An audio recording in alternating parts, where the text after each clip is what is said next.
The main function of cellular respiration is to break down glucose to form energy. This can simply be defined as a series of metabolic processes that take place within all cells. Cellular respiration takes place in the cells of all living organisms. It produces energy, which is vital because energy is what's used to maintain life.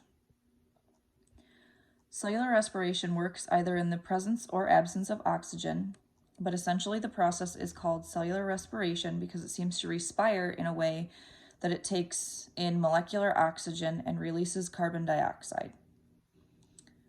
In prokaryotic cells, it's carried out in the cell cytoplasm. In eukaryotic cells, it begins in the cytosol and then is carried out in the mitochondria. The 4 stages of cellular respiration include glycolysis, pyruvate oxidation, the Krebs cycle, which is also known as the citric acid cycle, and oxidative phosphorylation through the electron transport chain. Cellular respiration is important because it's used to synthesize energy.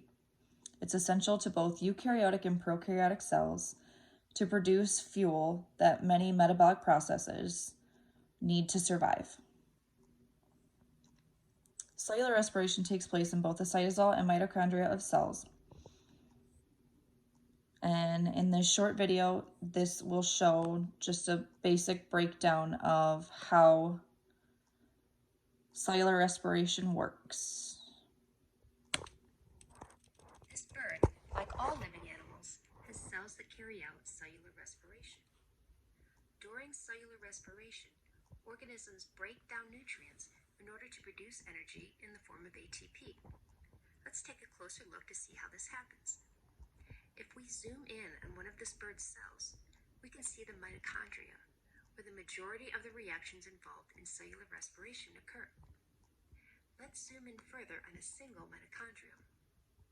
Cellular respiration consists of 4 primary stages. These are glycolysis, the preparatory reaction, the citric acid cycle, and the electron transport chain.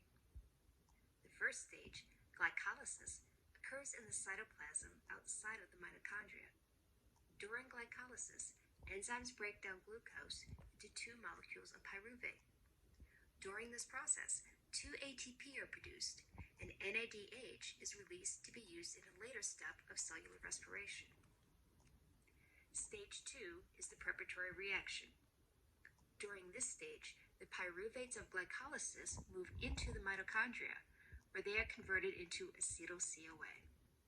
During this conversion process, more NADH is produced and carbon dioxide is released. In stage 3, the citric acid cycle, the remaining carbons from the initial glucose are oxidized, releasing carbon dioxide. NADH and FADH2 are also produced, in addition to 2 ATP molecules. Most ATP production occurs in stage 4, the electron transport chain, or ETC. In this stage, the NADH and FADH2 from the previous stages give up electrons to the chain. Energy is released and captured as the electrons move from a higher energy to a lower energy state using a series of proteins embedded in the membranes of the mitochondria.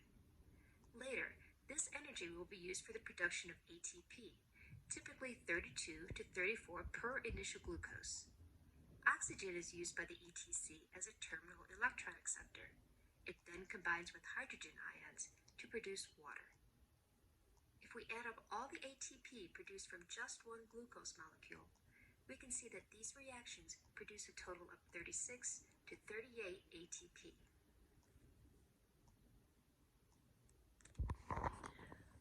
That video I found to be the most informational and the easiest to follow as to why cellular respiration is important and how exactly My it job works. is to make college easier because students... It made it very easy to follow, and the importance of cellular respiration is to break down glucose to make fuel. And if it takes place in the presence of oxygen, it's known as aerobic respiration. If it takes place in the absence, it's anaerobic. ATP is found in every living cell. It can relocate energy wherever it's needed. Energy can be released from ATP and just helps keep the body energized. Cellular respiration is needed in order to keep the body going and is very important for metabolic processes.